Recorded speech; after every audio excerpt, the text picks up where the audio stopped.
All right, we should be live, and we shouldn't be having any issues. So if you boys can do me a massive solid and let me know if the audio is good for this, I'm just going to go ahead and get some stuff done here with Virt-Manager as people come on into the stream. I did not put out a notification on Discord or anything, so if you miss this live stream and you're watching it later on YouTube, don't worry about it. It's all right. I know I didn't put out the notice because I'm going to do one for another live stream that's going to be happening later on with me, Alex, Jesse, Jonathan. Yeah, like pretty much everyone from the Linux tube. We're going to be streaming later, talking. It's gonna that stream I'm pretty excited for. This one, I'm excited to see whether or not we get a bootable, like, you know, usable virtual machine of OpenMandriva. It'll be interesting. I wonder if we'll get it. -AG because we want to add what is it? User add AG, and then we want to add libvirt d, right? Right. Add yourself to the libvirt. It's libvirt, not libvirt d.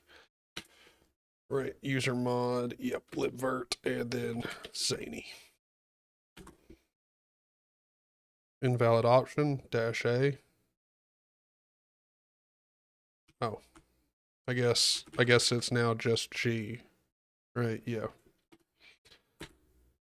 Oh my gosh.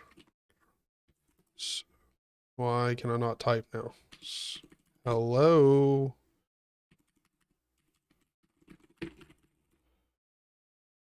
Okay. Weird. Never had that happen. That's the first time I've ever seen that ever happen. Like, ever. I've never not been able to type in my terminal after running a command. And it failing. That's very weird. But whatever. We'll try it with AG with sudo, see if that works. Libvirt zany. Yep, nope. Okay, so the A is, I guess. I don't know why it says A. Oh, warning, if the A is omitted in the user mod command, the user is removed from all groups not listed in. Aha. Okay. Let's just make sure he's added to all the ones I like. Audio, video, user mod. Oh my gosh. Thank you, brother. Thank you. I didn't even realize what I was doing. Thank you, Mad. Oh my gosh. User mod. There we go. Thank you. My lord, if only I could read. All right, it's also a good idea to ensure that any files, folders outside of Virt-Manager's default pool are owned by blah, blah, blah. You might encounter permission issues when okay. All right, so let's cd into documents. Do we have anything in here? I don't think so. So let's make folder virtual machines. And then we are going to do a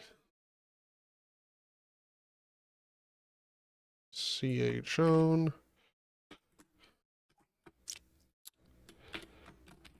virtual machines. Oh my gosh, Control A, sudo. There we go.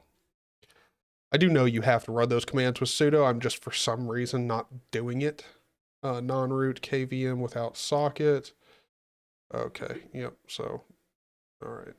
Let me make sure both of these are started. I believe they are, but let's actually start them up because I'm pretty sure I enabled them. Systemctl start libvirt-d.service and socket. All right, so now if I run Virt-Manager, we should get here. Let's see. File, new virtual machine, connection LXC, cool. Drift, how's it going? Chris, Darth, everybody in chat. Hello, hello. Hope you're doing well. Hope you're doing mighty fine today.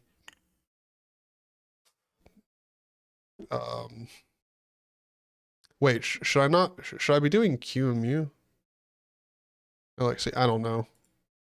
Operating system container, move forward. OS root directory. Holy hell, that's not what I'm looking for. Okay, so why do we not have QEMU in the list?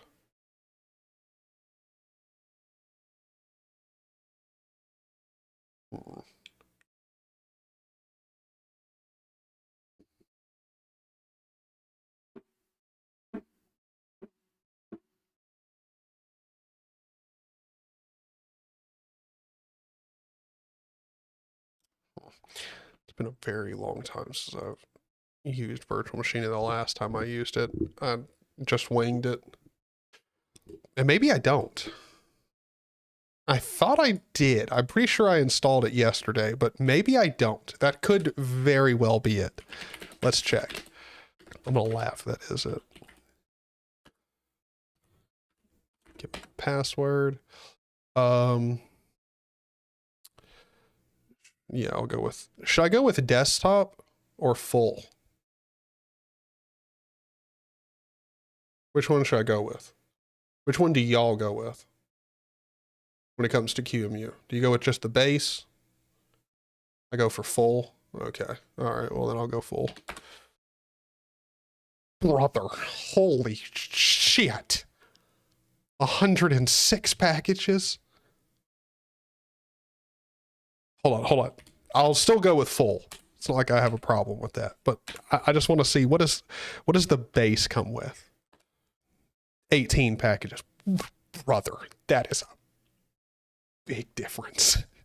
Like, wowzers. No. Ooh. That's not what I meant. That's not what I meant to do at all. Suit, what the fuck is happening? 3 full. There we go. Yeah, install that. Everybody, how are you doing? Well, if we get OpenMandriva working inside of a VM, that might as well be Nuggies OS. It's just like a nugget, you know? You got to go far and wide to get the right one. You got to find the right environment to truly enjoy it.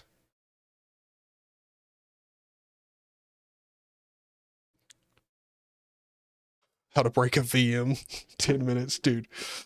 Oh, we're going to do it. Well, actually, to be honest, I will be very surprised if it actually even works inside of a VM properly. What? Hold on, let me do an update. I bet you that's it. Pacman-SYYU. Go ahead, update everything. Yep, Wayland. Ooh, the portal's got an update. Hyperland portal. Whole bunch of stuff. Oh yeah, there's the Blender update. I don't know if that was I haven't been paying attention to my Blender version. I don't know if I just now got the 4.0 update. I doubt it. I think it's probably a minor update. But the new update of Blender is really nice. I did actually a YouTube short on it, talking about it. It brings a lot of improvements. It's very good. Thank you. Thank you, Jesse. Yeah, boys, hit the like button. Mine is dying right now.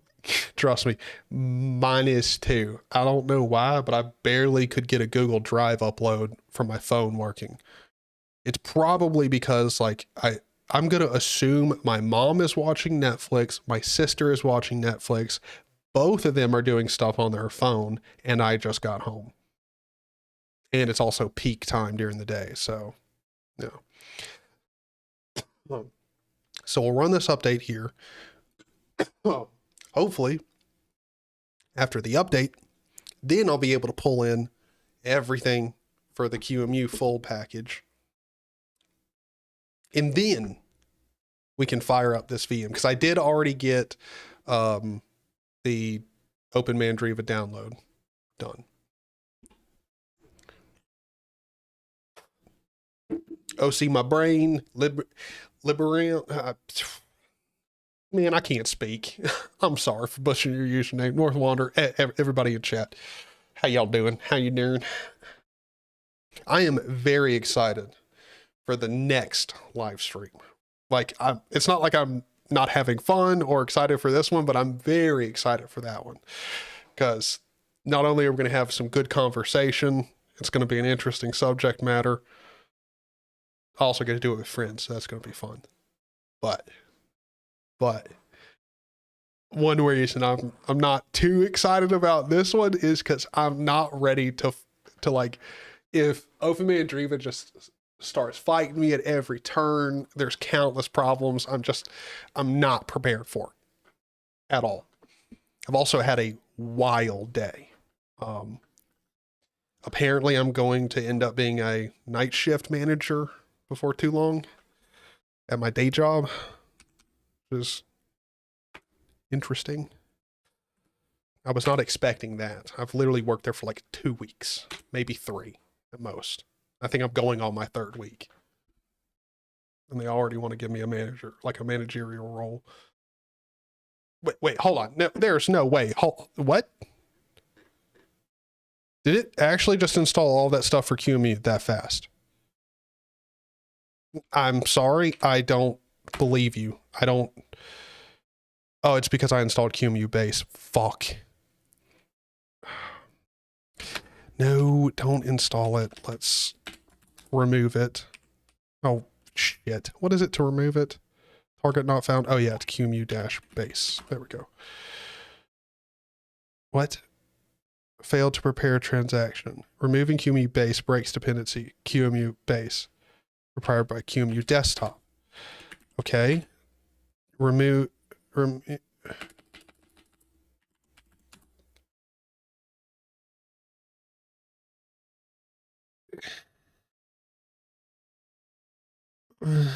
I guess it did install all of it. You know what? Let's test it.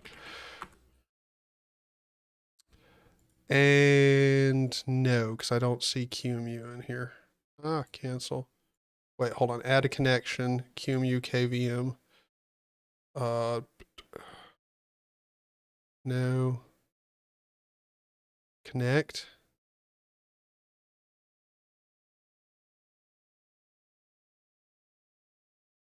QEMU KVM. There we go. New. All right. All right. Local. Choose how you'd like to install. Yep. Architecture options. Yep. Forward. Let's choose the media. Browse local. Downloads. Where is OpenMandriva? ISO. There we go.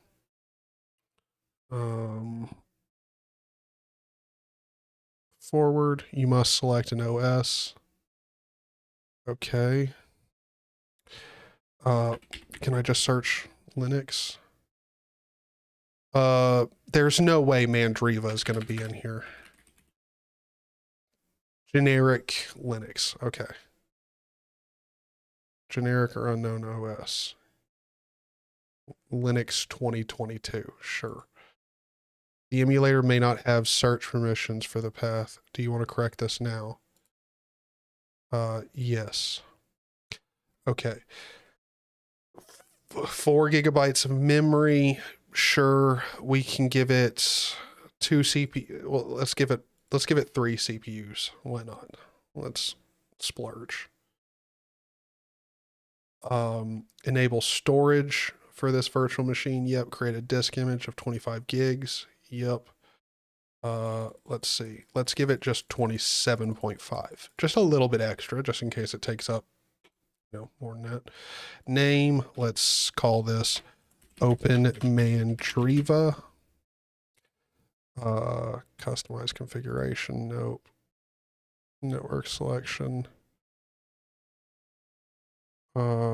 I don't even know anything. Let's try it without networking right now, because virtual network isn't default. Would you like to start the network now? Yes. Default not active. Okay. Could not start. Okay. So I'm going to assume I need something. Networking. To use a network bridge in session. libvirt daemon must be running when it is started success.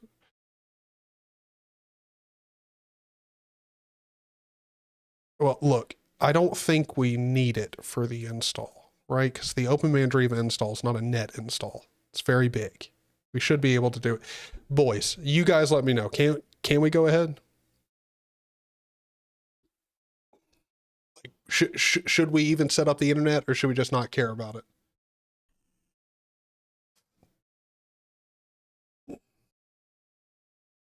Wait, North Wanderer, you're working 12-hour shifts like on the regular? Like, please tell me, you're only working like 4 days a week at most. Because that's nuts. If you're working like 5-6 days a week, for one, the pay has got to be phenomenal. And also, Jesus, man. I mean, I really don't have that. Okay, I don't have that much room to talk. Like, boys, I'm gonna be honest, and this is not like, do not take this as me like trying to humble brag or anything. It's not, and it's also not a brag at all, because it's what I like to do. I've been, well, lately for the channel, like if you've noticed, there's been a lot more content on the channel.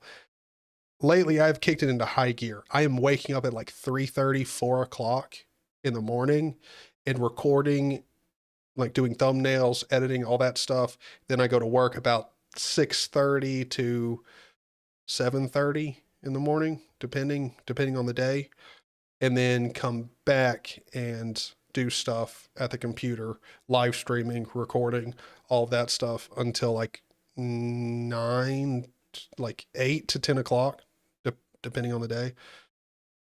8 is normally a good day if I get off. If I get off completely off of the computer by then. So I'm putting in a lot of time, but I don't really consider this work. So, you know, it's not work. It's fun, obviously. So I wouldn't be doing it if it wasn't fun. Finish. Let's just full send it. No, I don't give a shit about the network. Oh, so we like can't, like we don't have an option. Okay. Network has to be set up before we go. Okay. So libvirt dot service. I'm pretty sure we also we did that. And virtlog d service. Sudo systemctl enable. Hold on, let's just run everything, make sure everything's going to be started up. Service.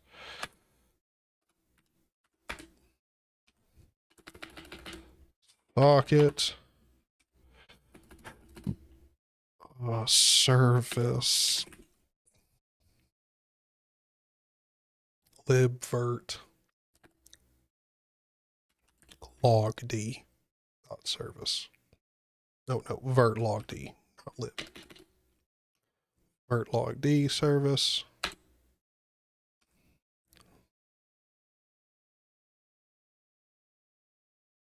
Okay. Logd dot socket. And virt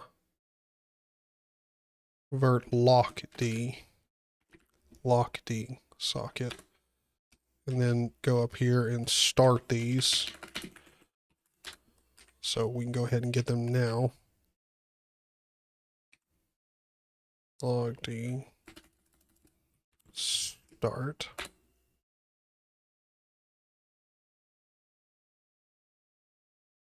Okay.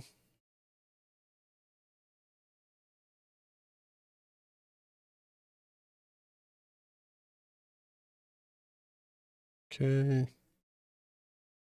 So now that we've got that, So let's see, networking.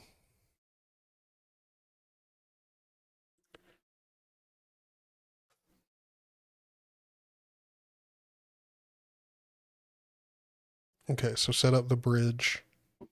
Device name,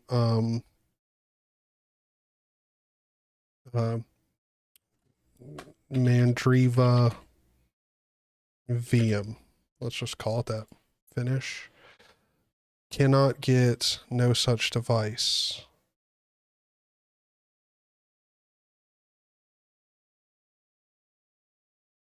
To be able to use the bridge in a user session virtual machine, set up QEMU bridge help. Oh my gosh.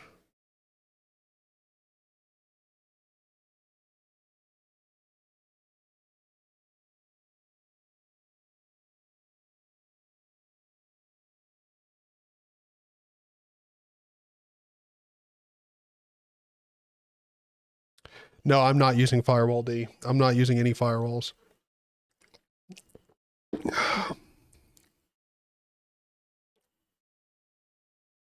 right, hold on. Let's cancel this. Let's completely close that. Let's just close it down. Let's see. So sudo pacman-s qemu-bridge-helper. I don't know. It may already be installed. Yeah, it's probably already on the system. So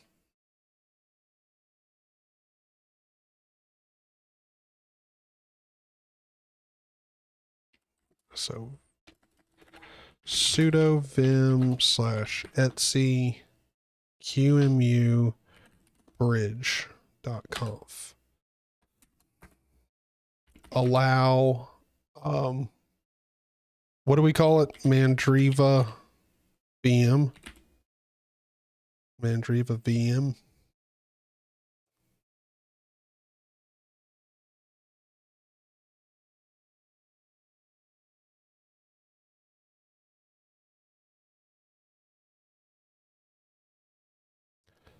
Now start the virtual machine. The most basic usage is to run QEMU with the default network helper and default bridge BR0. BR0. Let's see. Virt-Manager. See, completely disconnect from that. Delete. Yes. Add connection. QEMU user session. User mode session is not the virtual manager default. Okay.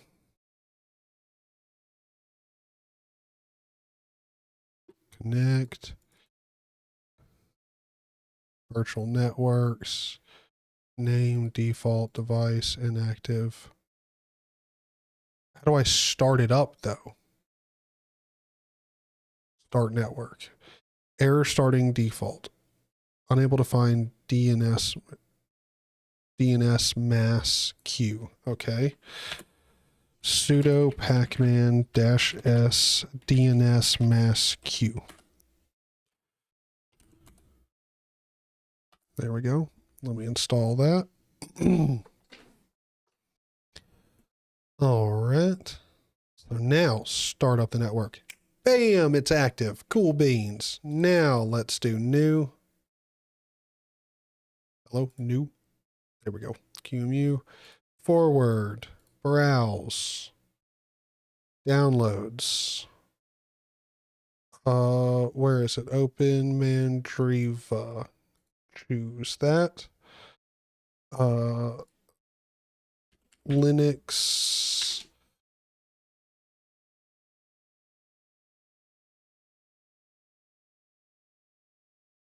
Generic Linux 2022 forward. We'll give it 3 CPUs forward, 25 gigs. Screw it. That's what we'll use. And we'll call it OpenMandriva. Virtual network default, finish. Boom. A Lamal. All right. Let's do it. Let's do it.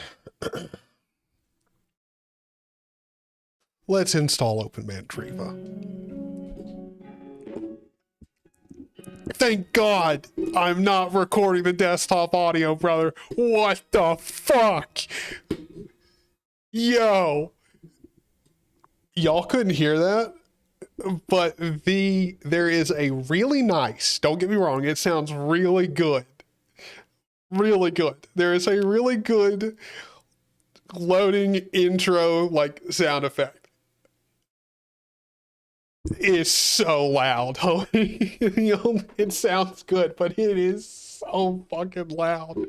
Holy shit. What? It's so loud. It was comically loud. What the fuck was that? You heard it? Okay. It's like echo cancellation probably couldn't keep it out. Dude, if I didn't have my desktop audio muted in OBS, I can't even explain to you. Like, it was peaking on. Oh my God, I can't. Okay. All right, so let's see.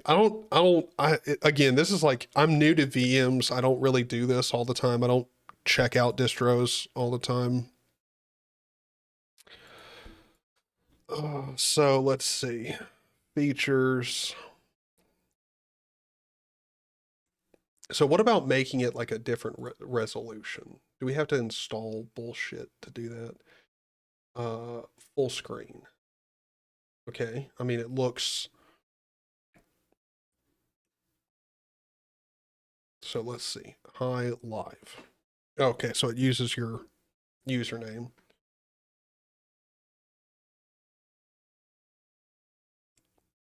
Let's see.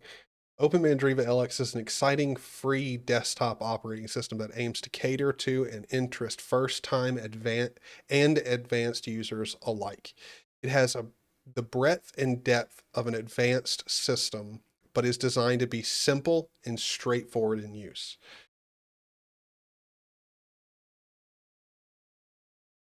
Well, if I could get you to boot on hardware, that would be very straightforward in use. LX comes from a 100% community-driven association that believes in the values of free software, collaboration, and whose founding values are development, equality, cooperation, openness, freedom, group achievement, independence, and solidarity. Holy shit, how many buzzwords could you fit into one sentence?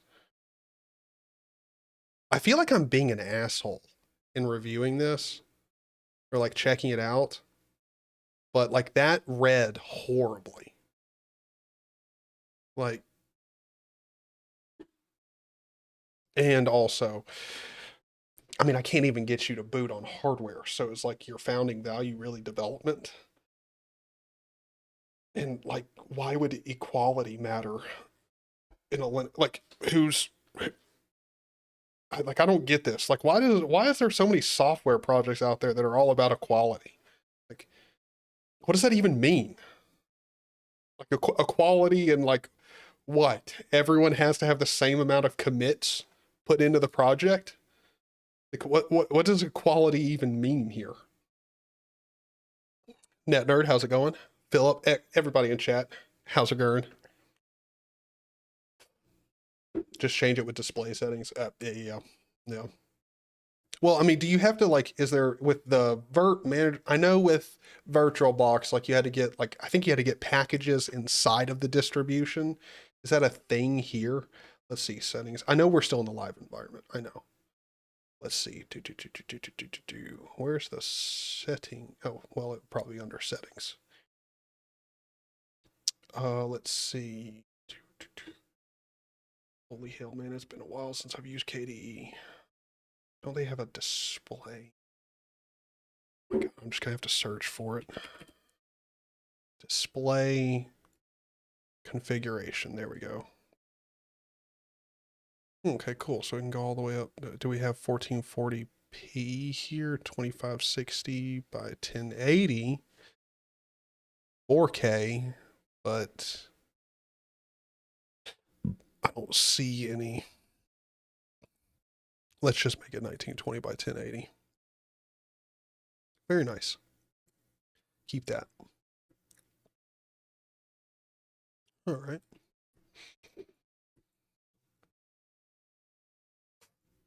Oh yeah, a lot of the system, like so far, I mean, it looks fine. The if the startup chime, there's like some kind of way that they can ensure that it does not blow out my eardrums when it comes up. Other than that, I mean, so far the system looks like a good KDE system. I mean, I do like the welcome thing. It's very nice. Ooh, I like this. Yes, brag about your automated build farm. Yes, I do like this. Like, I'm not being ironic. I do like this. All OpenMandriva releases are built from an advanced platform called ABF, Automated Build Farm. It's a distributed environment to build distributions that support all things from managing the source code to creating ISO images. ABF is not just a hosting service for source code, but a system to build and publish packages. Cool. Okay. I like it. OM features. So you get, let's see, brand name wait, they have brand name applications. Interesting. So you got a bug report tool. At least they're honest with their bug report tool. It's a simple shell script. I like that. I like that a lot. I gotta be honest. That I like. Yes, because there are so many people, or like not people, but projects out there that have small tools like this that are very helpful, and they try to oversell them. Like they try to convince you they're way more than they are. So I like that. Thank you very much, Steve, for the $2 super chat. Thank you very much. Geek Squad win. Well, the the live stream with me, Jesse, Alex, you know, all the boys from the Linux Tube. That should be, I believe we're going to do it at 6. So a couple hours from now. So I'll be live streaming after this again for a while. So let's go ahead. Let's stop popping around in here. Like, look, this thing looks good, all that. Let's go ahead and let's install it. Let's see how it works. Next, location. I mean, none of this matters to me. So Europe, yeah. Keyboard, fine.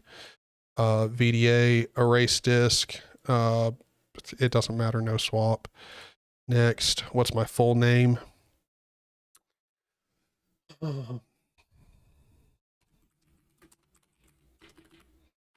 Tater tot.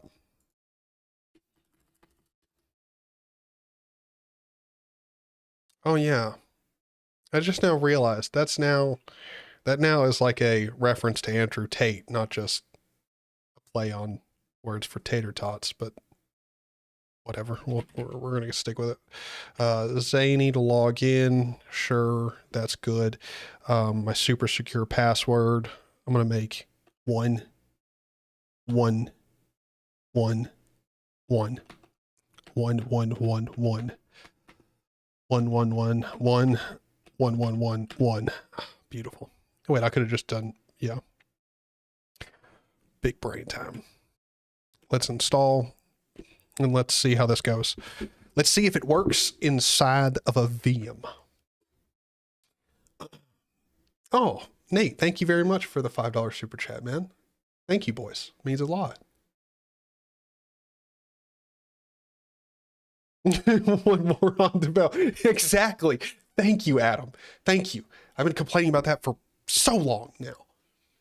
Like, look, I like its functionality. I like what it's doing, but could you, like, you know, figure out a way of YouTube of, you know, like not having it cover up the latest chat?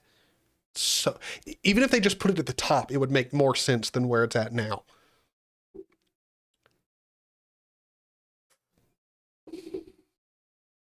That is true. That is true. I could go get a Little Caesars pizza.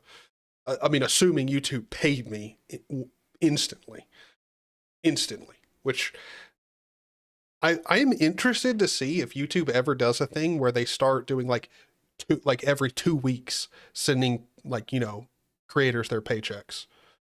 It's not really a paycheck, but their money. I wonder, because this monthly shit is fine. It's fine, like it is what it is. But every 2 weeks, that'd be fine. That'd be pretty cool. Okay, so restart the system. OpenMandriva LX. All right, let's boot into this system. Boy, we are in the tater tot system. Let's freaking do this. Full screen, baby. All right, let's sign on into my tater tot here. 1111.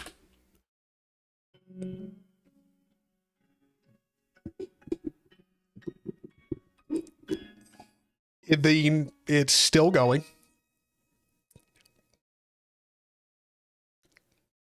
It wasn't nearly as loud that time, but also I would say the chime is a little bit excessive, just a tad bit, but it is nice. It is nice. I gotta be honest. I would be lying if I said it wasn't a nice, like, startup chime into a system. I wonder if it does that every single time you boot the system, though. I bet you it does. Adam, if you're saying it's loud, I want everyone in this chat to fully understand what I'm about to say. That's with the desktop audio muted and a Rode Podcaster mic. This mic is really bad at picking up audio, especially in the exact opposite direction.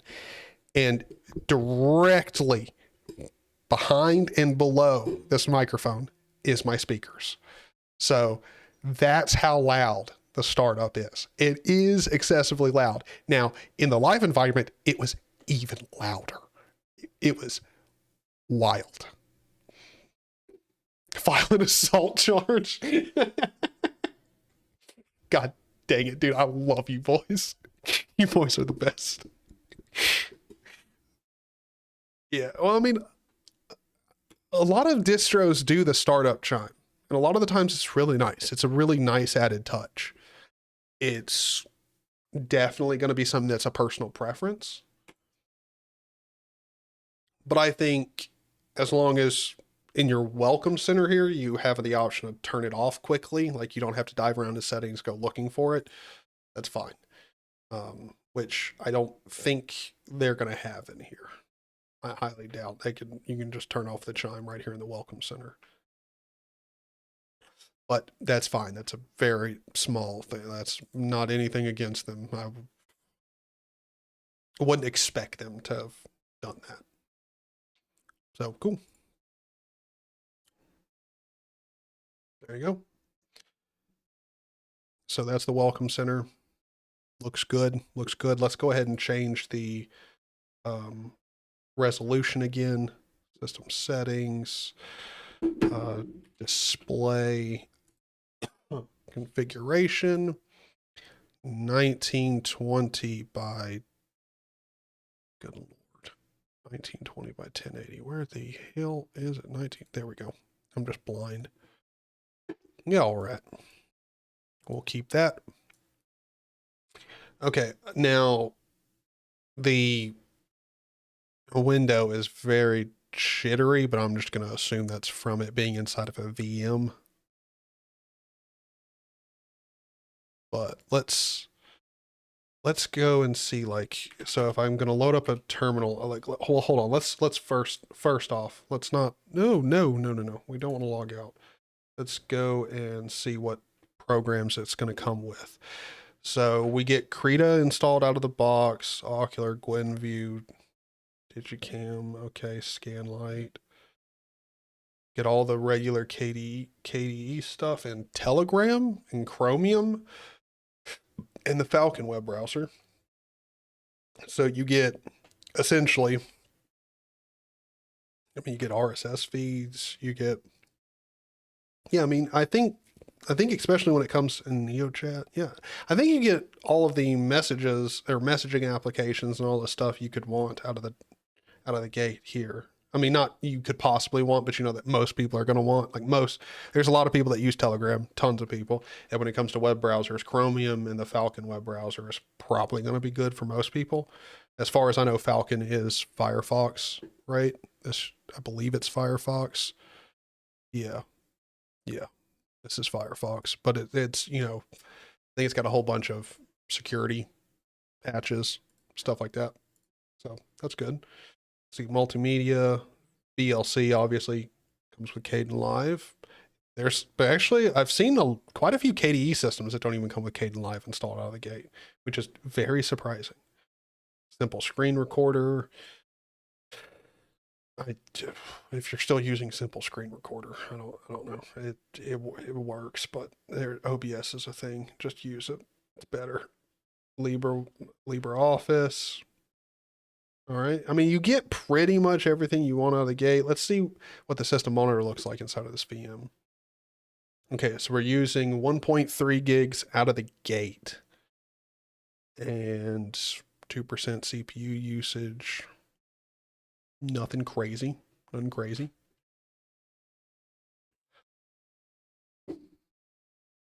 I have seen it installed out of the box, but there is a lot of distros that do not come with it installed, which is very odd.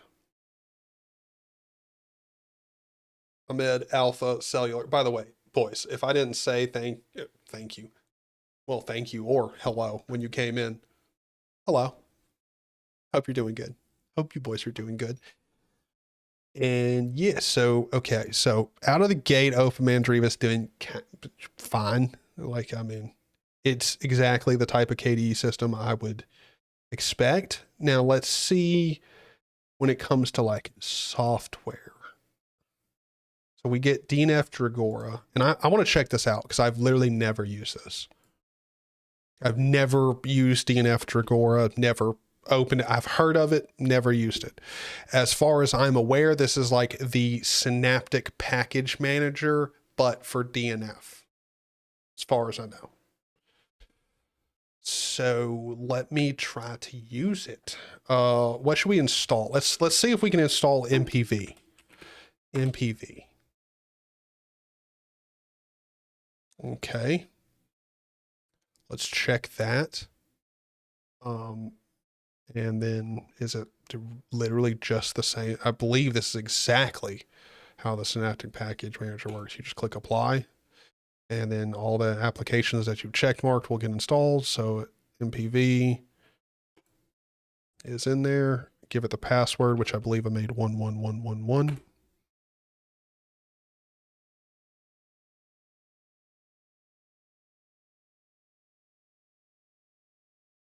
Okay, that was remarkably fast. Like very fast. I did not expect DNF to be that. Is it? Do we have MPV now? Run MPV.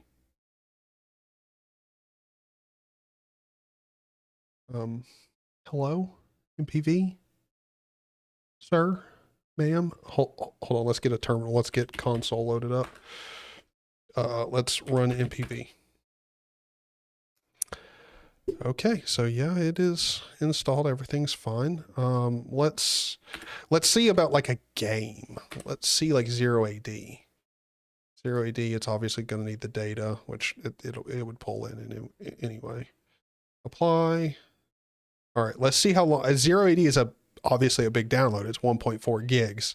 Let's see how it does with that.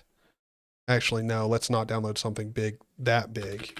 What should we install that's like big?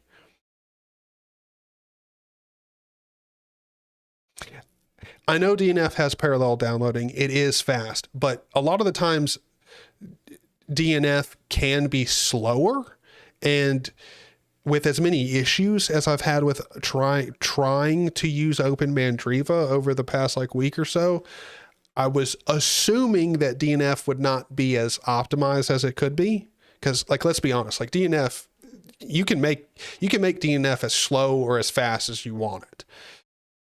And I've seen DNF be real slow. This is very good. It's got you. Like it is GIMP. That is great. That is, thank you, man. GIMP. We'll install GIMP. Yeah, we'll install the more up-to-date version. Why not? Apply. Oh shit, I've still got 0AD and selected. Whoops. 0AD, search that and unselect that. Apply. All right, so we got GIMP. Let's see. How long does it take to get GIMP?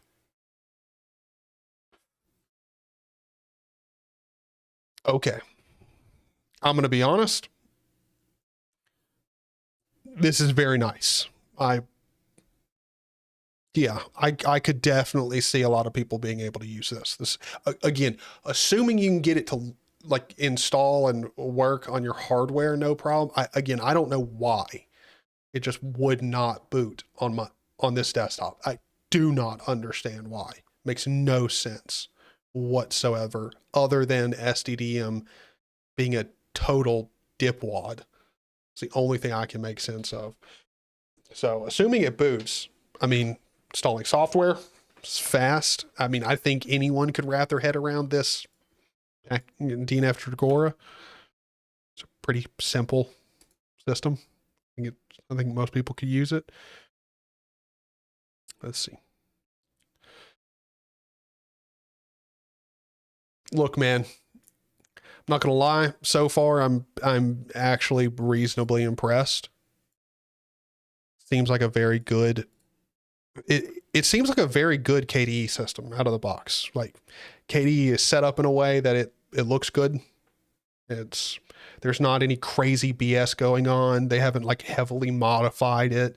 So some people won't like it and others will. Like it's very much run of the mill, what you'd expect with KDE. It's got a lot of most likely what you need, probably more. Cause I mean, most people aren't editing video with Kdenlive and it comes with that. That's good. But it also is not insane. Like it doesn't come with literally everything. The only thing that I guess off the bat would make more sense for them to have, since they do have a lot of stuff in the like internet stuff, add Discord, add other stuff like that, just pre-installed. I mean, if you're already going to give Telegram, give Discord. Just as many people, if not more, use Discord than Telegram.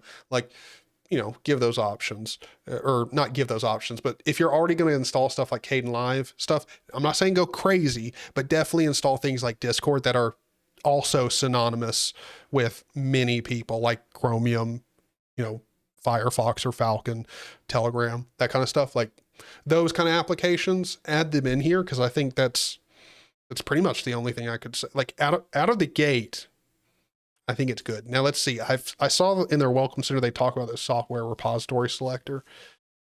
So let's see what's going on here. So wait, so you can just change the update channel? So I could just switch to a rock. I'm going to assume that would cause many problems. I mean, I am interested to see if I can just switch over to rock. Like they're non-rolling release or stable. Unsupported, restricted, non-free. Third-party repositories. They do have a decent amount of third-party repositories. I do like the actual software. I got to be honest, I like this application. I like how simple it is to understand, and it doesn't require people who aren't interested to go into a terminal. Nice. Is there anything else like we should check? Yeah, they do offer Skype. Like, yeah, they've got good third-party repositories. I got to be honest, I had a really bad time trying to use OpenMandriva on bare metal, but now that I'm checking out inside of a VM, it seems pretty good. Like it seems like a pretty decent system that many people could easily use and have a good time with. Now, here will be my thing. that I will say. If I was OpenMandriva, like as a whole community, like if I could split my personality into many different ones, what we would do is stop using KDE completely. Not because this is a bad KDE experience, but because I firmly believe SDDM is the cause of all of my issues trying to get it running. And SDDM is not a good piece of software. Like, it is just fundamentally not. I would love to see if someone in chat wants to argue about that. Is there anyone out there who thinks SDDM is a great piece of software? I don't know that GNOME's the way to go. And here's the reason why. They do have a GNOME ISO, and I can't remember what the problem was with it. I can't remember what it was. Like, if I just couldn't get it to download or what, I can't remember. But there was some issue with that one as well.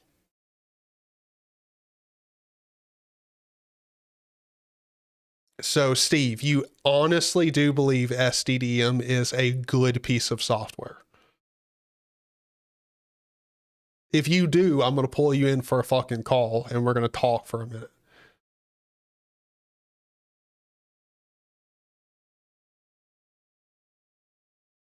On Arch, I like SDDM-Git. Yes, it works for me. But see, it doesn't work for you all the time. Because, like, I'm pretty sure it was like within a month ago. Weren't you complaining about SDDM having severe issues? Right? I think that was you. I'm not sure. Yes, they fixed them all. Well, but see, like, that's my point with SDDM.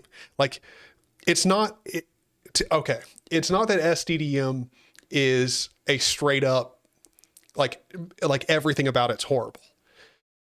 My argument for why SDDM is a terrible login manager is because a login manager has to work. Like, sure, if I do something wild with a configuration, or, I do something that breaks it, that's different. But the login manager itself cannot break itself all the time. And SDDM has had, just over the last year, more bugs and issues than any other piece of software that I know of. I have heard of more issues coming from SDDM and more people complaining about SDDM than anything else. And so I think personally, maybe GNOME is the best route for OpenMandriva to go, but personally, it doesn't even matter what they do change-wise with their default desktop environment. And that is another thing that I think I should say. They've got way too many freaking versions of this online for all kinds of different architecture, all kinds of different systems, GNOME versions, Rock, they're all over the place. And I don't think they have enough development manpower to do all this stuff at all. What they need to do is find a different hosting mechanism for their ISOs, because SourceForge is terrible to use. Their website needs a lot of work. Like, really, in all honesty, OpenMandriva just needs a branding overhaul and a distribution overhaul. I need to be able to go to their website and download the ISO from their website.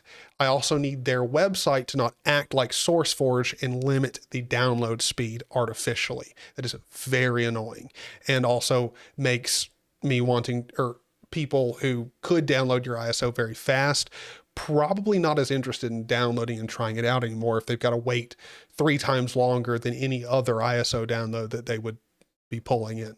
So that's another thing. But I think, really, in all honesty, if they get something other than SDDM as their login manager, they could keep using KDE and it'd be fine. And as long as they start distributing their own ISO through themselves, I think that would also create much less friction for people who would be open to checking out OpenMandriva. So that's kind of my like raw thoughts on OpenMandriva. Other than that, if you get it booted and installed and you like, I mean, you don't even have to like DNF. It's a good system. So far from what I've seen, it's good. How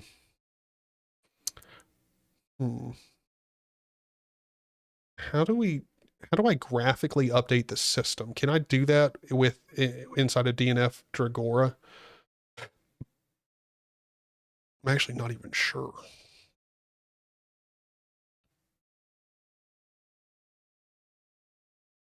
Like, is that a thing that you do in here?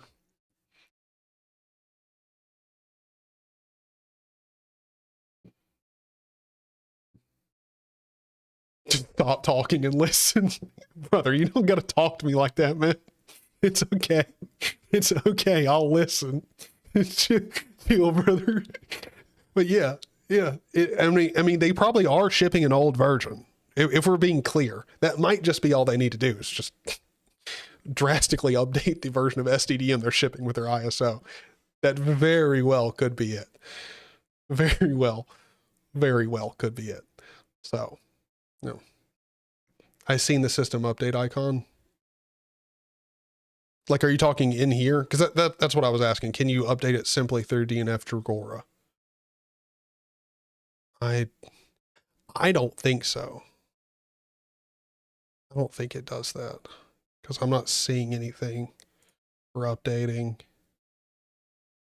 Clear search, quit. Okay, yeah, get out of there.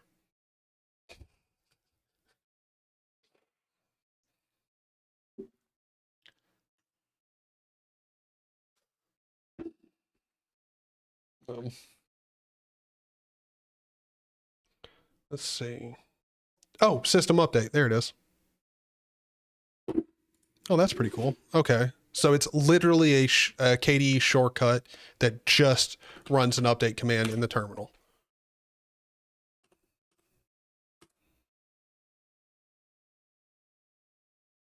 I don't know about you boys, but I do like this.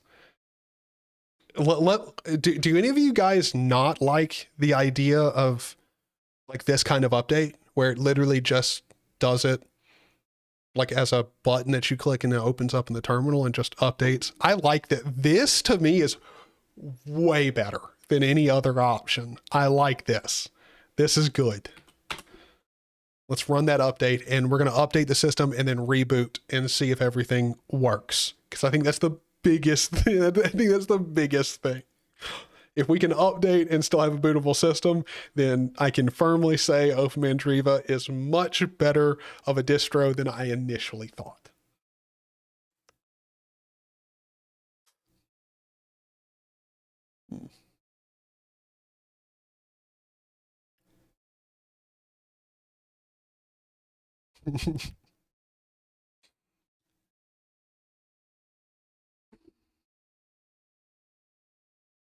Yeah, DNF Dragora is definitely very good. I honestly didn't think I was going to be as impressed with it, but it is truly like the same as Synaptic and maybe even better in some ways. Like, because I don't think Synaptic had that clean of a UI. I'm pretty sure the last time I used Synaptic, it was very cluttered, or it felt cluttered, and that didn't. But Zipper slows OpenSUSE. Oh my god, dude, Zipper is terrible. Me and Alex like cried laughing talking about Zipper. It's ridiculous. It's ridiculous. Like Zipper is one of those things where like if you told me the developer of it was heavily bullied, I would not condone it or laugh at it, but it wouldn't surprise me either, like at all. Zipper is wild.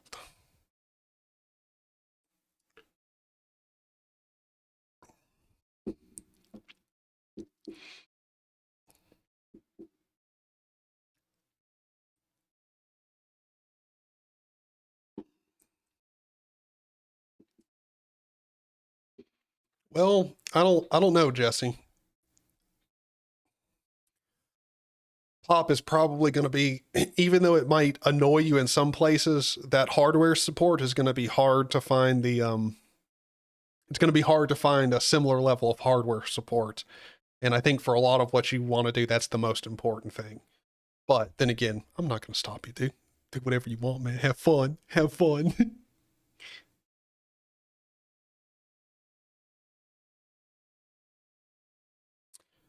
Well, OpenMandriva, I don't think it's still a retro look. To me, I don't think this looks retro at all.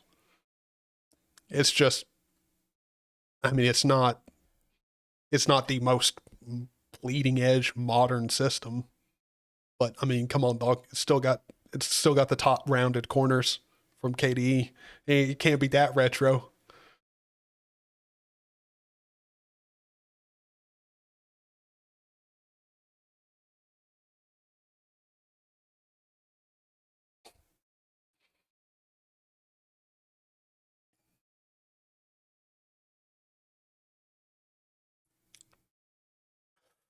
Yeah.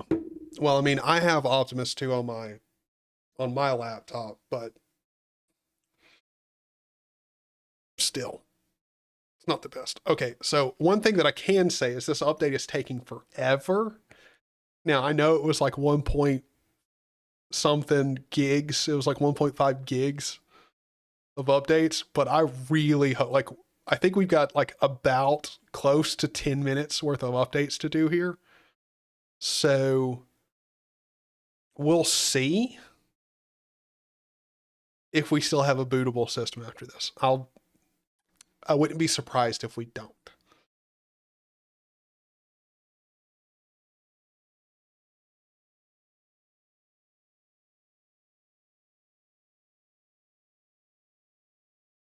It is strange having a bottom bar. Actually, now that you bring it up, yeah, I'm so used to having my own.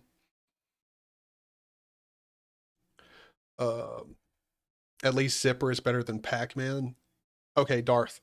Darth, I swear to God, there has never been a moment in my life where I have wanted to time somebody out completely wrongly than right now. Why would you say that? You know what you're doing. You know what you're doing. Stop it. No. Don't say ridiculous stuff just for the lols, just because you know it'll bother me. Don't do that. Don't do that. See, Darth is just trying to like throw like frags into this chat. He's just tossing grenades over to you boys, literally dropping bombs in chat and then just running, saying ridiculous stuff. Kick your family off Netflix. You probably need to if I want to have a good download speed.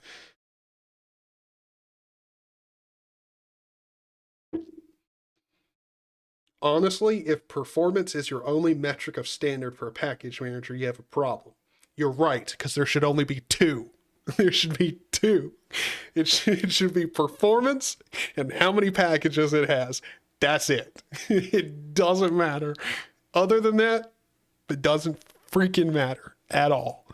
I mean, what other standards would we use? Like security? How are you going to verify security of them packages? You don't run it. You don't maintain it. You no matter what on every distro, you're just trusting the maintainers. I want your opinion on something serious, bro. All right. Ask. Performance is the number one concern with regular package managers. Yeah. Yeah. Wait, Darth, I genuinely hate it. Are you talking about Pac-Man? You genuinely hate Pac-Man. Could you give a reason to why you dislike Pac-Man? Is there a reason? Like a serious one? Advantages of Zipper, jokes when the internet is out. Does it really do that? If the internet connection's not there, it just says a joke?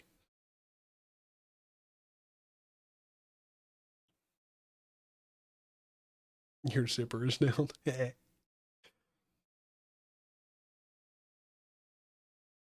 What do you think of build only, no ISO based distros? Build only, no ISO distros. No one uses them. Yeah, that'd be about it. I mean, even something that you build yourself comes with an ISO, like Arch, Gentoo, all that kind of stuff. Well, I mean, Gentoo, again, you don't really have to do that. And that's why a lot of people don't. Again, a, a graphical GUI ISO for Gentoo is a new thing. So I think that's probably why a lot of people didn't use it. So that would be my opinion on that. Like, it's just nobody. You're going to have a really hard time having a user base.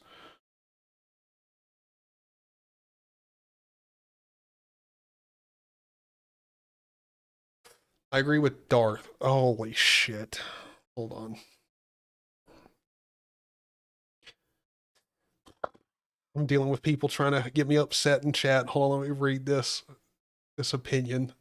I agree with Darth. Zipper is better than Pac-Man because the only thing Pac-Man does better is be fast. In metrics of security, reliability, and dependency conflict resolution, Zipper is technically best.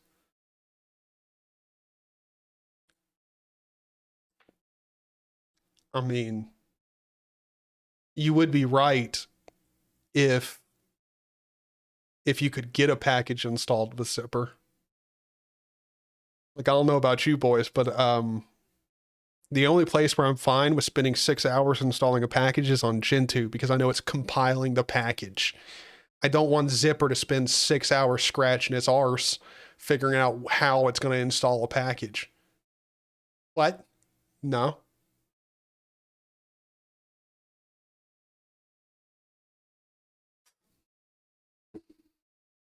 The syntax doesn't make sense and those keyring errors make me go insane. Yeah, you're not wrong. You're not wrong. Okay. I mean, yeah, you're not wrong. Those are very valid points. The syntax for Pac-Man, like -S for install, they're capital S. Why? Like, Pac-Man install would have worked great. Like, I mean, again, you're not wrong. Portage is also terrible in that aspect. I can't wait for that to upset Josh. He's going to have something hot to say to that.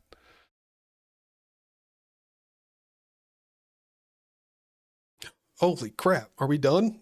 Holy crap. We're done with the update, brother. It happened.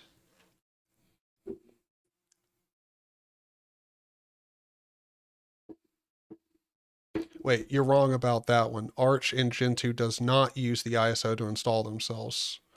Oh, okay. Oh.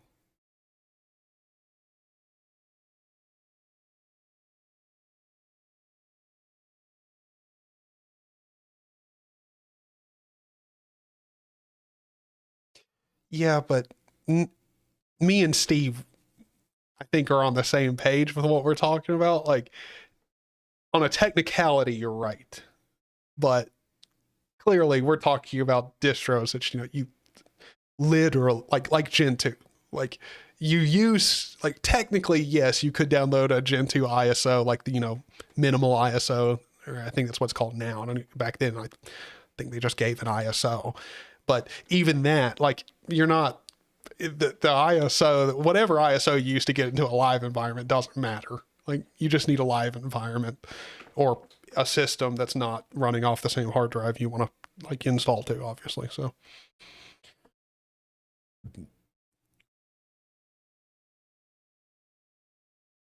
Pac-Man syntax is beautiful. I love it. Look, I'm not going to lie. I like the syntax because it's very easy to do. Like, that is right. But his argument of it making no sense is completely true. What? Hold on. Package distributor has shipped an updated version. Oh my God, the grub stuff. This is what I remember. Oh my God. Okay, so I remember this.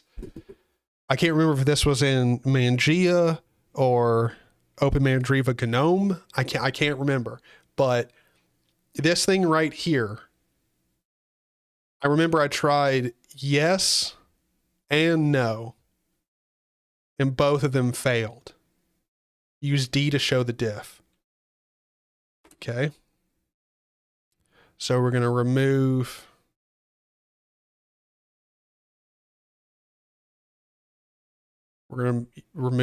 some stuff, and so we're going to remove the grub command line recovery and default and replace them with the new lines.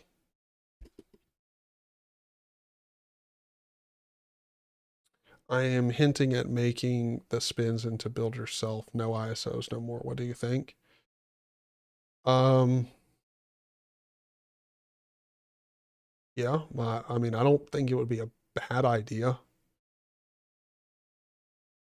I think it would probably also help you maintain it a bit more, probably.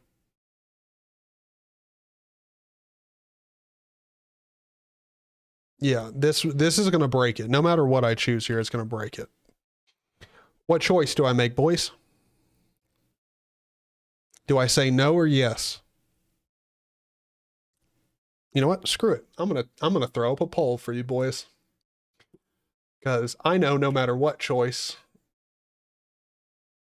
I make, it's probably gonna fail. So, all right, fine. I'll make it 3. Skip or anything. Which choice? Y, N, add another option, S. Start the poll. I think it's just going to be skip. But again, skip would also, wouldn't that just, isn't skip the same choice as no? Right? No, the actual solution is S.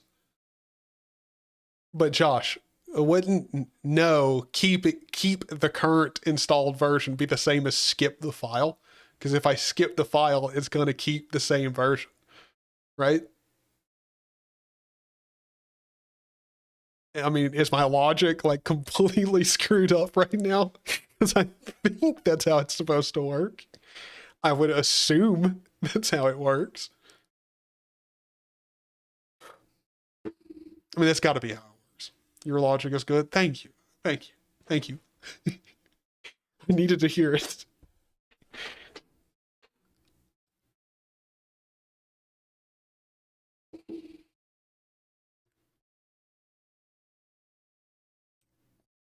Yeah, OpenMandriva's logic could be flawed. A whole bunch of people are saying, and not a whole bunch of people, but yes is winning. Oh, nope, no, now it's not. Well, I mean, it is winning because it's split between no and S, but I don't, no and S are the same thing, so. Wait, hold on. Josh said something. Get this poll out of my way. Thank you. Your logic makes sense, but if you want a bootable system, you skip it so it doesn't rebuild grub. Okay.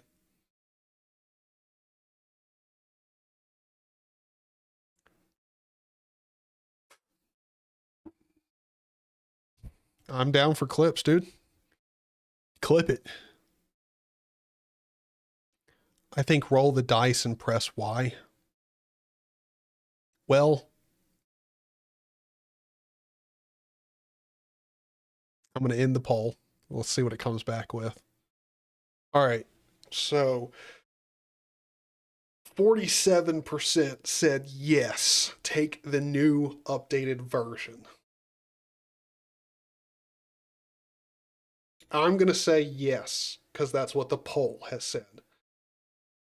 And the poll is God.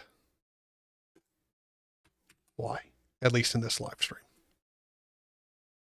Let's do this. I so don't like this. This is going to break.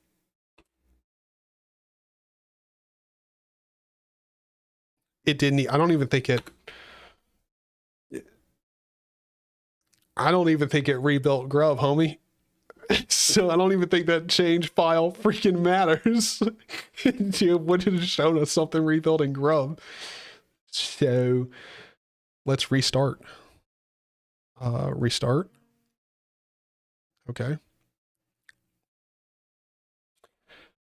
OpenMandriva LX. Oh. Is it time for me to come take a shot? All right. All right. I'll be there. All right, boys. So here in just 1 second, I'll be right back.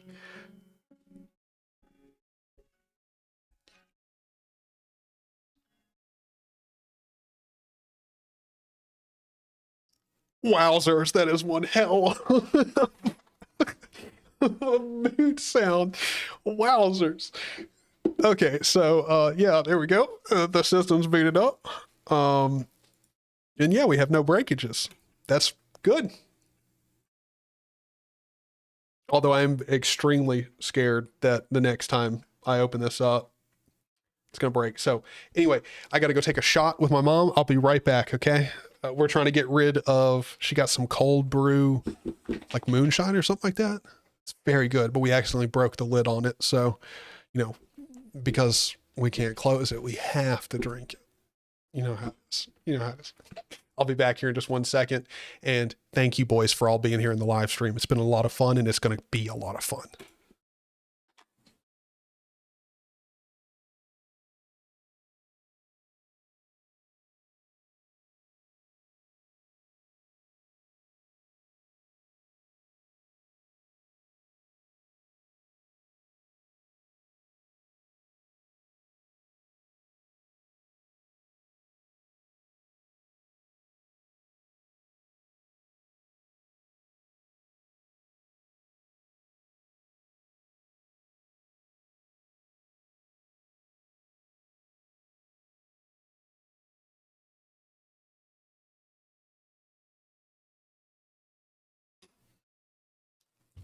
Oh, my mom also sent me with a whole bunch of food. Ooh. Ooh, that shot is doing a number on my stomach. Hold on. Let's get this to focus. There we go. All right. The sounds are actually a KDE thing. KDE, I'm sure, has sounds. Come on, focus. There we go. I'm sure KDE does have sounds, but not this one. This one's, I've never heard this ever in my entire life. And it's not bad. It's a good sound, but wowzers, man, it is loud. Let's see, could I go into the settings here? Line out, like, do we have notification sounds? This has to be it. That has to, like, if I set this down to like 10% here, maybe the next time I boot it up, it won't be so loud. Maybe. But yeah, let me test the browser. The application. Hold on, just give me 1 second. What the frack is this shit? KDE wallet. Okay, I know we've got a whole bunch of people in this live stream. The camera took a shot too. What do you mean? Took a shot? Oh, you mean like, yeah, with the blur. Oh yeah, it had it like a double shot, dude. Can someone tell me what in the flying frack is this shit? Like, y'all who use desktop environments and who have for a long time, what is this wallet? What passwords? Why are... I don't get this. Like, I just don't get it. I don't understand. And so I've had, the last time I talked about this BS, someone was telling me that in the live, I think it was in a live stream, someone was telling me that the KDE wallet stuff, all that exists because some of your applications that store passwords, like browsers, store them in plain text. And so this goes over them, encrypts them, all of this stuff. To me, I don't think this makes any sense at all. Like, at all. KDE wallet is to unlock Wi-Fi password, I think.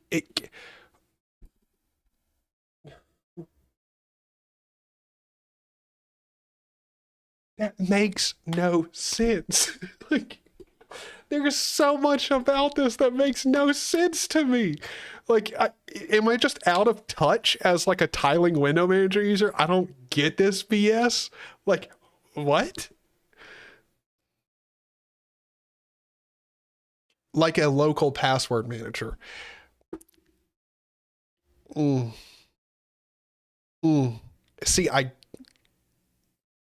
dang it, man, there's so many things I could say. I get that. I get that it is a local password manager, and I get that that's like just the thing that it's trying to be. I get that. I don't think anyone would want to use this. Like, no, you shouldn't be storing your passwords in a local only password manager, period. Anyway, like that's a whole nother subject. Like, clearly any of us who have any brains and have used a computer for years know locally storing your passwords only, not a good idea. Also, if the core problem and the reason this exists is because some applications are storing shit in plain text, fix the frickin' application. Don't develop another one to take plain text files and encrypt them. Like, God bless, man. Holy shit. I don't get it. And then I've got to do like this. Okay, so please enter the password for this wallet below. I've never made a wallet. What password are you possibly asking for? My user password? It just takes it. So, see, that's the stuff I'm talking about with desktop environments, particularly KDE. It makes no sense. Like, even if it's using my user password for the wallet pre-installed, don't you think you should explain that to a user? Don't you think a user should know what the hell a wallet is? Like, oh. Zany's going to make me call him again. Don't call me, brother. Don't call me. I get it. I don't need to be explained all the ins and outs of this. I'm just venting because I think it's retarded. It's not stupid. It's retarded. It makes no sense whatsoever. It's just dumb. It's just a dumb thing. If you want a password manager, install a password manager. Don't call it a wallet. Like, that makes no sense. And also, I don't know, like, okay, if the explanation for why this stuff exists is that we need it to secure unsecure data for applications, why aren't we just en masse bug reporting applications that store their stuff? Like, someone told me that, I don't know if it was Firefox or Chromium, whatever. One of them stores passwords that you save in the browser in plain text. Like, that should be a crime. Like, you shouldn't be able to offer a user to save their password, save it in plain text on their computer. Like, that's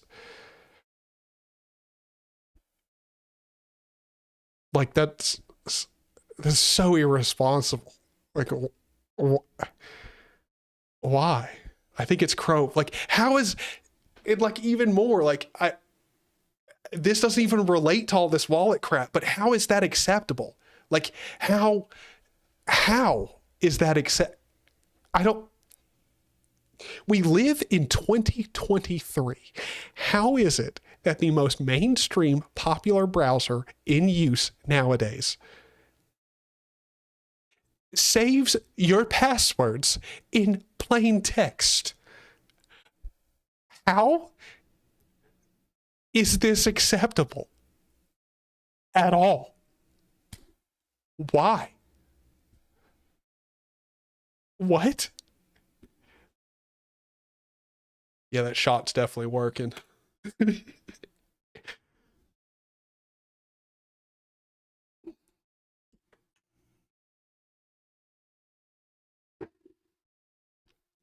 So all the passwords in plain text. Like,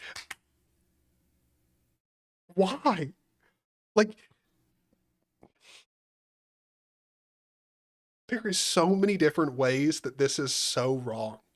Like, do you understand if Chrome is storing all regular people's passwords that they save in plain text, you do understand that means every time grandma goes to the computer shop, the dude she gives the computer to can see everything.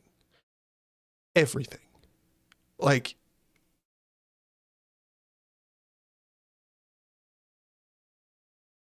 submit a bug report. I probably fucking will, dude. Hold on, let's see.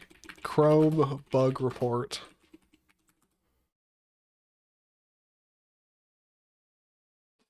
On your computer, open Chrome.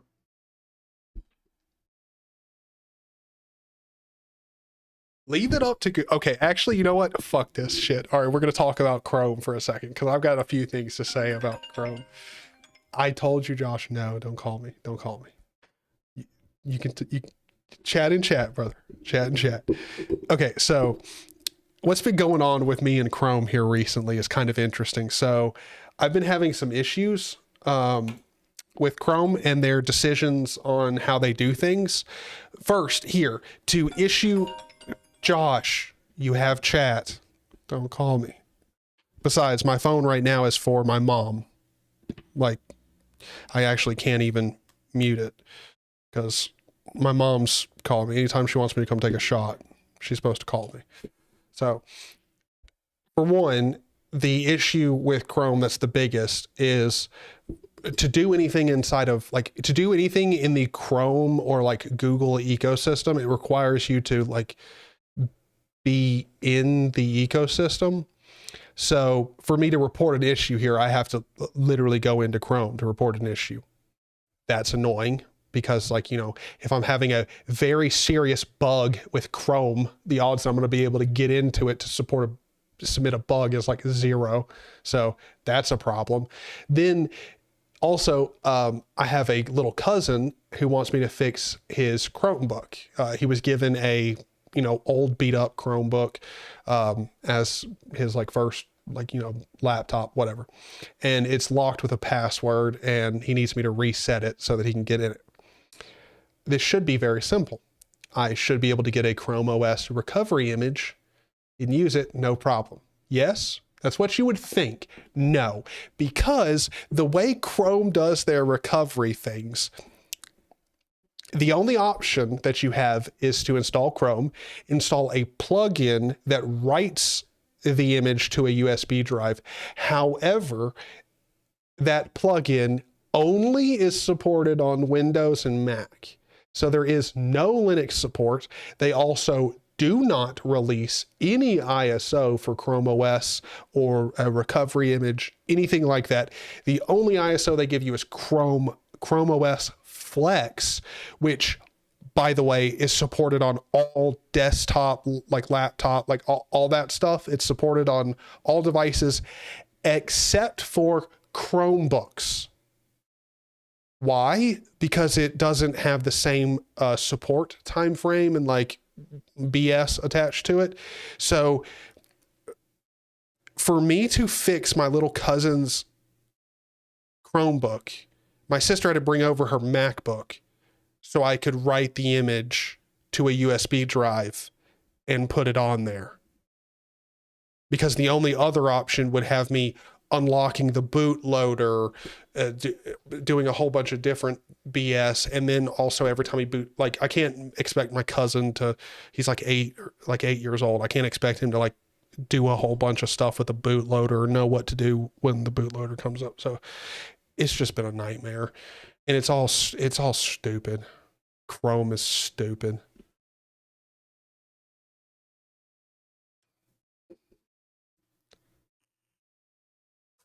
Chrome and Firefox does not use plain text if you log into the Firefox sync or a Google account.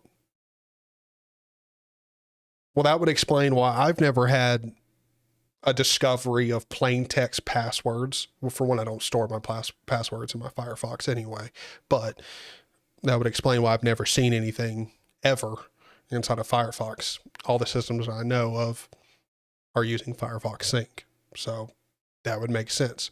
But also, why would it be like,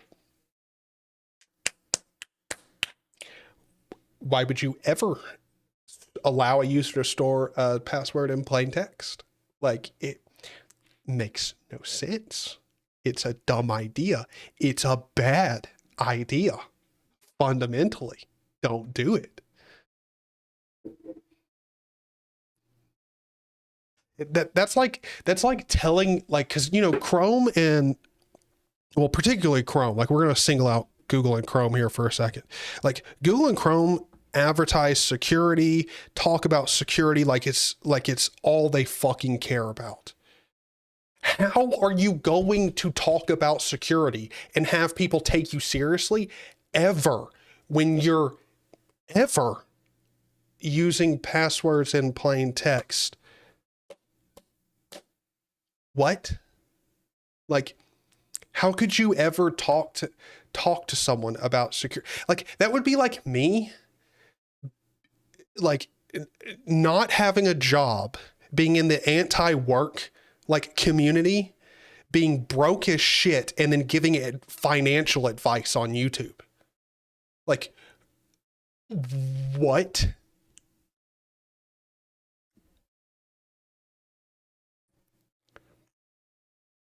Chrome and Firefox do not use plain text for storing passwords in their built-in password managers.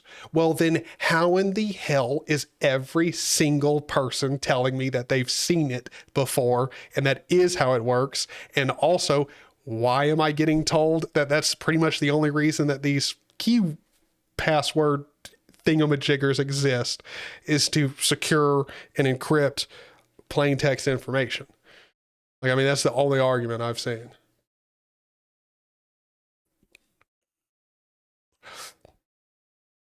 And that's why it's not done like that anymore. So it's not. Okay, that's how they used to work. Got you. So they're not doing it anymore.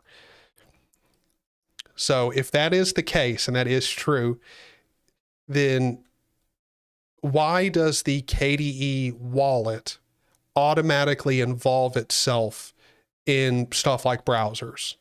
Like, why do I see those pop-ups mainly with, like, Chrome browsers? Yes, Tyler is going off on a tangent right now. Yes. Yeah, I mean, OpenMandriva is installed. It's all good. It's, you know, we've checked out the system. It's good. It works. Again, for anybody who wasn't here earlier during the live stream, essentially all we've talked about, or essentially all we did, was get Virt-Manager all set up and installed so that we could get into OpenMandriva. And we've updated the system. We've played around, checked out the welcome thing. We've popped around in KDE, DNF, Dragora. We've checked out pretty much all that we need to talk about. Now we're just going on a tangent, having fun talking, as these live streams normally go. So.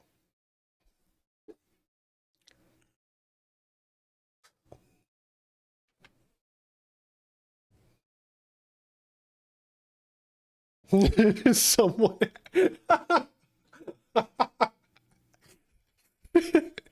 Galenia. That was good. Someone at Google decided to stop skateboarding and encrypt the passwords. That was good. K-Wallet stores and encrypts session token keys. It's basically just an added layer of security to help prevent issues like the LTT hack. Okay. I get it. I get it. Added layer of security. I get it. Here's going to be, this is my personal opinion. This is nothing for us to argue or bicker about. This is my personal opinion. It's a dumb thing. Remove it. No one wants it. It's stupid. It's annoying. And if I want it, I'll enable it. Like, give me the option to enable it. Don't ask me for this BS every time I'm using the system and I want to open up an application. It's annoying. Half the times they create a wallet for you that you don't even know exists, and then it asks you for a password for something that you haven't made. How am I supposed to know the password? How am I supposed to know you automatically made it with my user password? I'm an advanced Linux user, and even that confuses me. So imagine for somebody who's coming from Windows, and then all they want to do is open up Brave or some shit. And then they're getting asked about a wallet. What's the password for it? Or even worse, when it opens up and it's like, do you want to use GPG keys or some other password storage mechanism, whatever thing?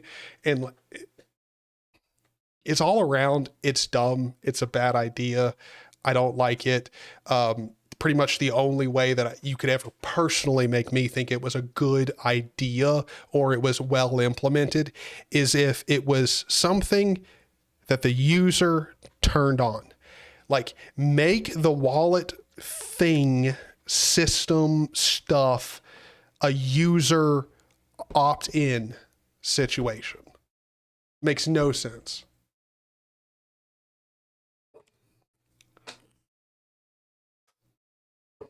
The issue is literally a question of opt-in versus opt-out. Yes. To me, I think it would be absolutely phenomenal, and I wouldn't have any problems with it if it was an opt-in thing. The fact that it's just enabled and set up for you out of the get-go, and also just forced on you, is very much I don't like. Very much I don't like. I want to hire you. Can I trust that you'll do a good job? Well, I'm not really taking any hirings right now. About to be put into a managerial role here before too long. My hours are already crazy. I don't have enough time to do already the stuff that I've agreed to. So sorry, man. Not that I don't want to help or, I mean, if you're offering money, I'm always down for money, but I genuinely don't think I could accept it. I've got way too much stuff on my plate already. Way too much stuff. People coming from Windows should be very familiar with being opted in by default. Well, yeah, but normally opted in by default on Windows is just like, it's stuff that you're already familiar with, or that's,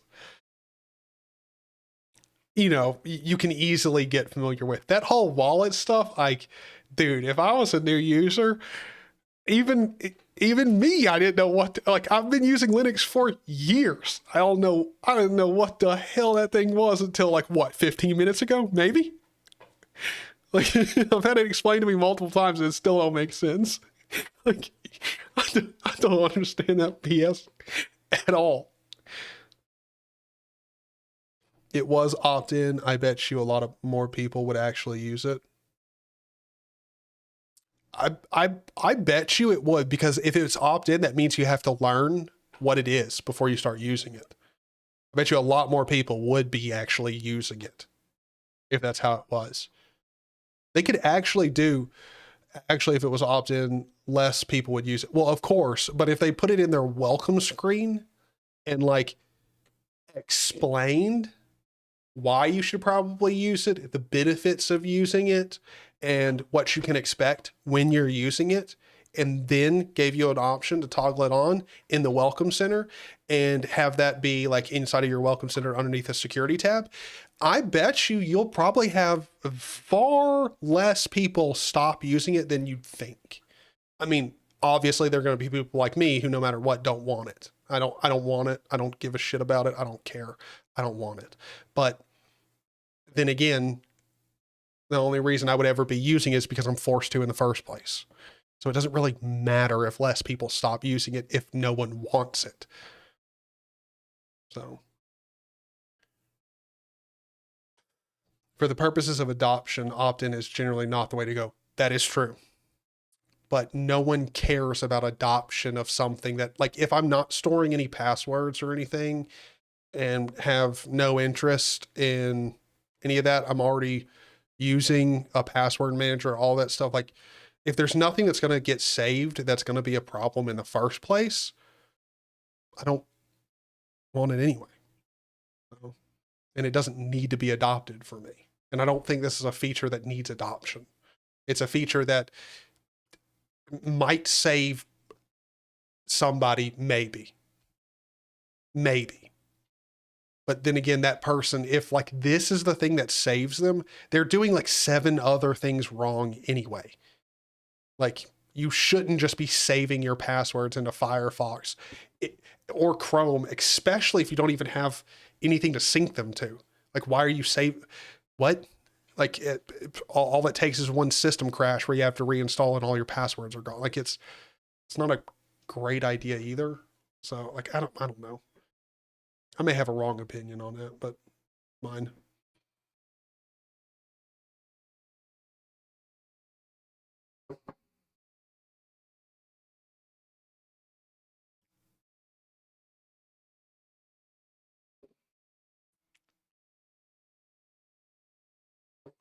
Well, again, like my cellular data, like my point is not that people should have to go like out of their way to install it. Like, you could literally make it the first thing in the welcome center. Like, you could default to the security tab on a welcome center. Use that. I think that would work just fine. So,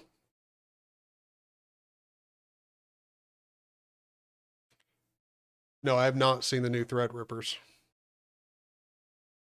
at all. That's kind of hardware that's, I mean, it's not going to be relevant for me anyway, because for one, I can't afford a Threadripper anyway.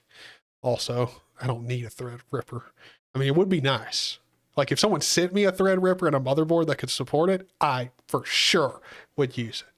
Oh yeah. Oh yeah. I'd use it. I'd abuse it. I'd have fun, but I don't need one. Like, I don't need to go and buy me one. Everyone should have their own self-hosted password manager, or at least be using Bitwarden. I've tried like LastPass. Oh shit, what's the one that my mom's using right now? Switch from I can't remember its name. Holy hell. Whatever. Just use Bitwarden. Bitwarden's good. Self-hosted yourself, or I mean, they got their own that they host themselves. It's better than nothing. Better than all the other options too. So I'd use that. Self-host your own Bitwarden though. That one's pretty good. That's a good way to go. Very solid way to go. That's what I recommend.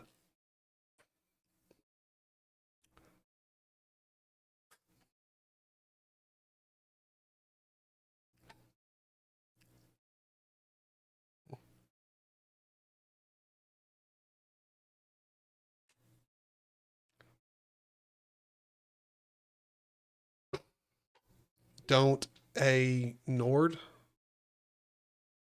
Don't Nord? Does anyone actually use Nord? Like, what's the point of using Nord nowadays?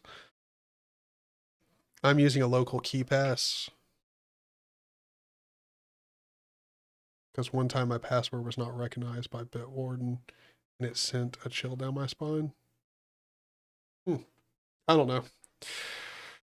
I've never had a problem with Bitwarden, and I trust Bitwarden. I mean, KeyPass is good. KeyPass is good, but like LastPass, man, I cannot remember the one that my mom's using right now. Hold on, I think I've got the app on my phone for it. Let me see. What's the name of this BS? Dashlane. There we go. Dashlane. All them things. Don't recommend it. Stick with Bitwarden. Bitwarden. KeyPass is good. But, you know, anything that gives you an option to self-host it yourself is probably a good way to go. Have you tried Just Pass? Yes, and I used Just Pass for a long time. I don't recommend it. Only because it can be much more difficult to keep up with things. Like, you got to keep up with your own GPG keys and so, like, there's more management that goes on with Pass than you're likely to have to deal with with something like Bitwarden. There's still similarities like between them with keeping up with some things, but Bitwarden is a little bit better because, you know, you do just have to keep up with your master password, pretty much it. And then, yeah. So, I mean, Pass is good. I like Pass. I used Pass for quite a while. So I definitely would say it's good password manager, but I would more, I would recommend something like Bitwarden over Pass. Pass does have a CLI front end. Yes, it does. Very good. There is a Wayland version of Pass, I believe. I mean, you can use Pass just in the browser in the terminal. So, I mean, like you don't even have to have a graphical user interface for Pass. Xmonad has a prompt for Pass. Oh, okay. I didn't know that.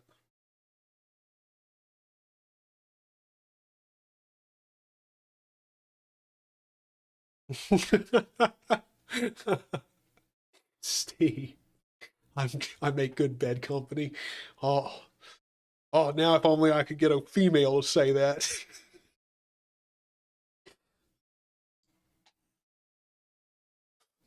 All right, boys. Well, I'm going to be real with all y'all. We're going to go ahead and end it here because we're pretty much done talking about OpenMandriva. Now, I do want to go ahead and say before all y'all pile out of this live stream, look, we're going to be having another one here in 45-ish minutes. So you'll see another live stream going back up on the channel. Keep your eyes out for it. This one, we're going to have Alex, Jesse, you know, the Linux Tube guys on the channel. And we're just going to be talking about how do I put this? We're going to be talking about how our friendship has been forged in fire. I guess that would probably be the most interesting way of putting it. But yeah, we're going to talk about all the interesting stuff we've gone through lately, a whole bunch of the stuff that we're planning. It's just going to be a good conversation all around. So hopefully I'll see you boys there for that. Thank you boys for being here. Thanks everybody for liking, subscribing, doing all the good YouTube stuff. And thank you everybody for supporting, not just through super chats and everything here on YouTube, but also over on Patreon. Thank you very much. It does genuinely mean a ton. So if you want to see all the people that support me over on Patreon, I normally do have a Patreon thanks thing. Do I have it ready? No, I don't. Of course I don't. I thought I might be lucky. I don't, but I need to get that. I need to get that scene set up.